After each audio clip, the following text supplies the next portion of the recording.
Georgia, the Peach State. Land of Southern hospitality, sweet tea on wraparound porches, and property prices that make British estate agents weep with envy. At least that is what the brochures would have you believe. But before you start browsing American property websites and dreaming of retirement beneath the magnolias, you might want to examine what those glossy photographs conveniently leave out. We are talking about crime rates that would make a London detective raise an eyebrow, property taxes that arrive with the persistence of a council tax collector, and towns where the local economy appears to run primarily on hope and discount cigarettes. Picture yourself driving through these communities. You will see dollar stores on every corner, pawn shops with bars on the windows, and petrol stations where locals warn you not to stop after dark. The American dream looks rather different when you are locking your car doors at traffic lights and avoiding certain streets entirely. If you would rather not discover these charming details after you have already signed the paperwork, do yourself a favor and hit that subscribe button right then. Let us peel back the peachy exterior and see what is actually rotting underneath.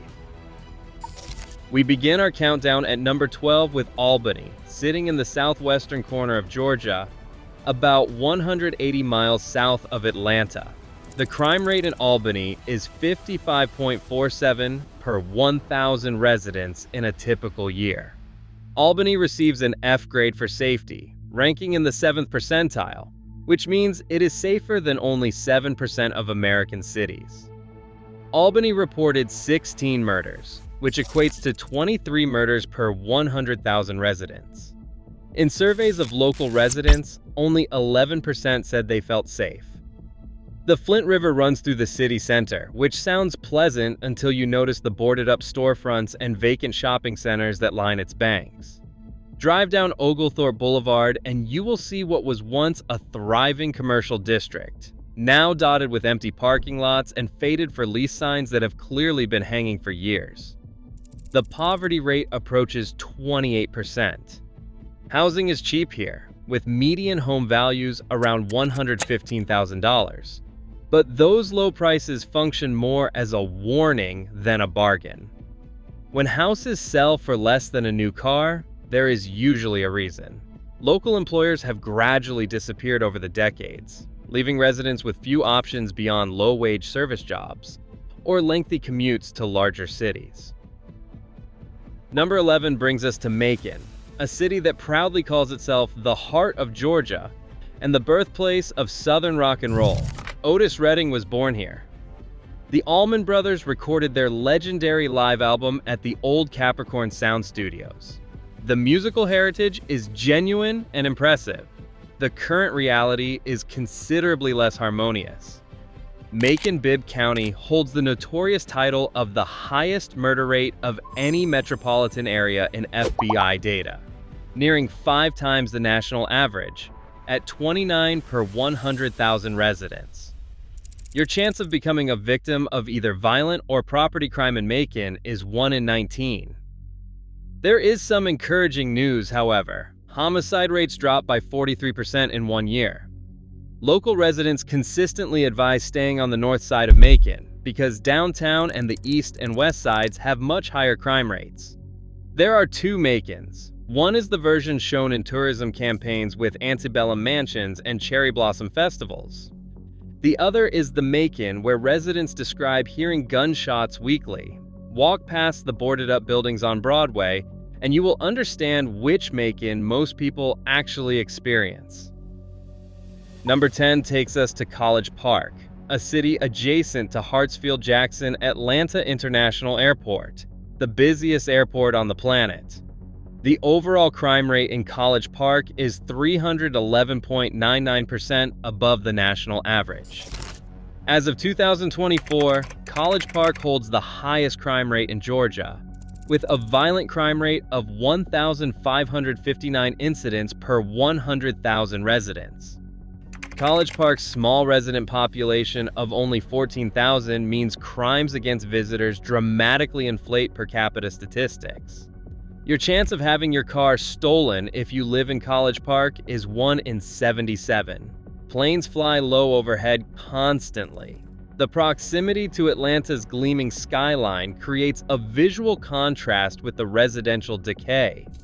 You can see the glass towers of downtown Atlanta shimmering in the distance, while standing on streets where houses have plywood covering broken windows. The roar of jet engines every few minutes makes normal conversation impossible in some neighborhoods. Property values remain suppressed not just by crime, but by the constant noise pollution that drives away anyone with alternatives. Number 9 is Cordele, a small city in rural South Georgia that calls itself the watermelon capital of the world. But beneath that folksy marketing lies a community in serious distress. Cordele's violent crime rate of 1,757 per 100,000 reflects severe public safety challenges. The city sits at the critical intersection of Interstate 75 and 3 major highways. Cordele has a population of about 10,752, and the median household income is the lowest in Georgia. The city ranks first in unemployment, first in poverty, and first in lowest median income in Georgia. Empty storefronts line the main streets. Young people leave for opportunities elsewhere. The annual Watermelon Festival brings visitors each July, but once the carnival rides pack up and leave, Cordele returns to its quiet struggle. Families here shop at discount grocery stores and stretch every dollar while worrying about crime statistics that rival cities 10 times their size. Number 8 brings us to Americus. This is the city where former President Jimmy Carter graduated from Georgia Southwestern State University. Plains, Georgia, where Carter still resides, is a short drive away.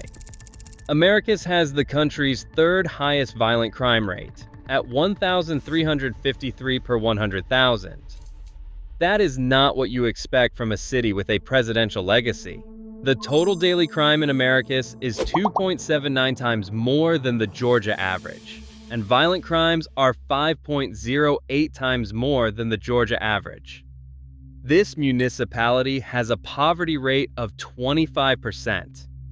Residents describe a town where you can find historical landmarks tied to the Carter legacy, but they also say that violence has become an issue and is at an all-time high. The Windsor Hotel on Lamar Street stands as a grand reminder of more prosperous times, but step a few blocks in any direction and you encounter the economic reality that the statistics describe.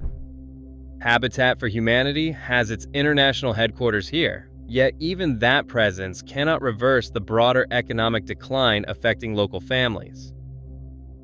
Number 7 is Brunswick, a coastal city in southeast Georgia known for its shrimping industry and proximity to the Golden Isles. Brunswick ranks second in overall crime in Georgia. The poverty rate is 35.7%, which is 155% higher than the national average. The typical household in Brunswick earns $27,471 a year, compared to the national median of $67,500. More than 1 in 7 area households lives on less than $10,000 a year. The beautiful marsh views and historic downtown cannot mask the economic devastation affecting working families. Wealthy tourists drive through Brunswick on their way to Sea Island and Jekyll Island, barely noticing the struggling neighborhoods they pass. The shrimp boats still go out, but the industry that once supported middle-class families has declined dramatically over decades. Local residents watch as resort developments spring up on nearby islands, while their own community continues to deteriorate. Columbus, Georgia's second-largest city, sits on the Chattahoochee River at the Alabama border.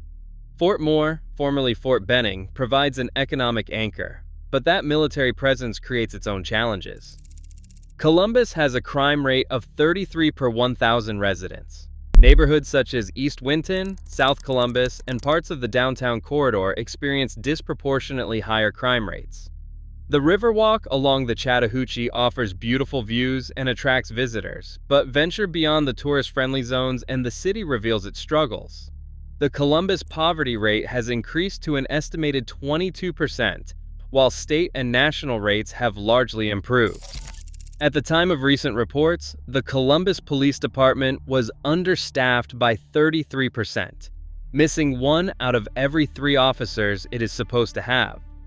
That staffing shortage means longer response times and neighborhoods where residents feel they must handle safety concerns themselves. Number 5 takes us to Augusta, home of the Masters tournament and some of the most exclusive golf in the world. 1 week each April, the eyes of the sporting world focus on Augusta National Golf Club.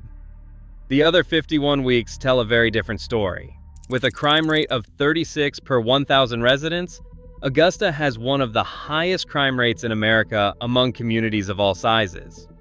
There is some positive news. Crimes between January and August in 2024 and in 2025 are down 29% overall. The disparity between tournament week glamour and everyday resident experience could not be more stark. Tourists see the perfectly manicured azaleas and Georgia pines surrounding Augusta National. Residents see something entirely different. They see the neighborhoods along Laney Walker Boulevard where poverty concentrates and opportunity feels distant. During Masters Week, the city transforms with fresh paint and temporary beautification. The rest of the year reveals a different picture entirely. Number 4 is Savannah, and this one genuinely hurts. Savannah is one of America's most beautiful cities architecturally. The historic squares draped in Spanish moss, Forsyth Park with its iconic fountain, and the cobblestone streets of River Street. Tourism brochures do not lie about the beauty. They simply omit other relevant information. The crime rate in Savannah is 42.89 per 1,000 residents. Savannah ranks in the 15th percentile for safety, meaning it is safer than only 15% of cities. The majority of violent crime occurs between 9 at night and 3 in the morning, and usually takes place around late-night bars or at gas stations. In December 2025, a man randomly poured chemicals on a woman while she was jogging around Forsyth Park. Tourism money keeps the historic district well guarded, but poverty pockets fuel break-ins and gun crime just blocks away from the postcard locations. Step off the trolley tour route and you quickly encounter the Savannah that visitors never photograph. Residents in working-class neighborhoods describe a constant tension between the wealthy tourism economy and their own daily struggles to make ends meet. Number 3 is East Point, another city clustered around the Atlanta airport alongside College Park. The Atlanta metropolitan area dominates Georgia's crime statistics. College Park, East Point, and Forest Park all cluster around Hartsfield-Jackson Airport and major interstate systems that facilitate both legitimate commerce and criminal activity. The recommendation is to avoid stops within College Park and Cordele, along with East Point, during evening hours. MARTA rail connectivity to downtown Atlanta is marketed as an advantage, but the transit stops become problematic after dark. Property investors from outside the area purchase homes sight unseen, attracted by low prices and proximity to the airport. They rarely visit their investments or understand what tenants actually experience living there. Number 2 brings us to specific Atlanta neighborhoods, because while Atlanta overall shows improving trends, certain areas tell a much darker story. Mid-year 2025 data showed overall crime down 10% and homicides down 30%.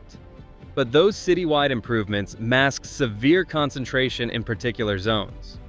Oakland City in southwestern Atlanta has a violent crime rate of 1,246 per 100,000 people. Mechanicsville, just south of downtown, has an estimated violent crime rate of around 2,500 incidents per 100,000 residents, more than 3 times the city average.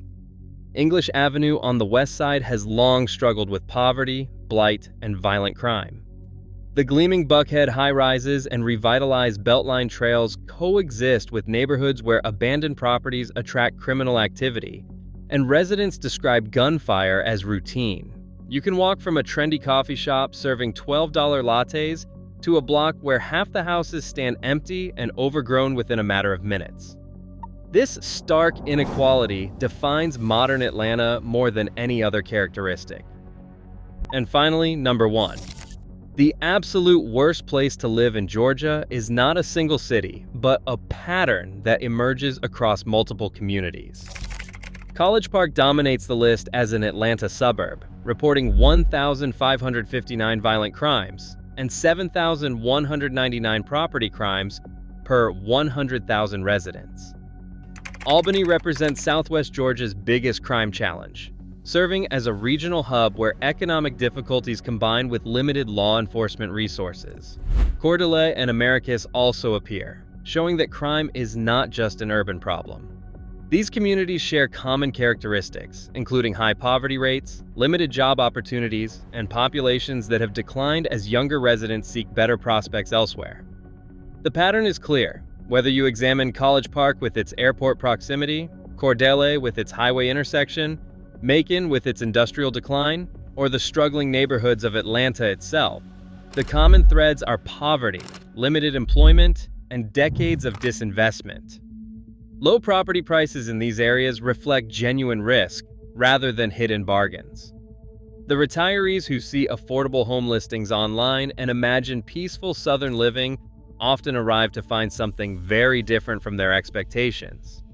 Georgia remains a state of stark contrasts. Affluent suburbs north of Atlanta rank among the safest communities in America. Cities like Johns Creek and Milton report violent crime rates near zero. But the communities on this list demonstrate what happens when economic opportunity disappears. Before you consider any Georgia relocation, examine the specific postcode. Walk the streets after dark. Talk to actual residents rather than estate agents. Visit the local shops and restaurants. Notice whether businesses have security bars on windows. Pay attention to whether residents make eye contact or hurry past with heads down. Check whether parks and public spaces are well maintained or overgrown and littered with rubbish. These details tell you more than any property listing ever will.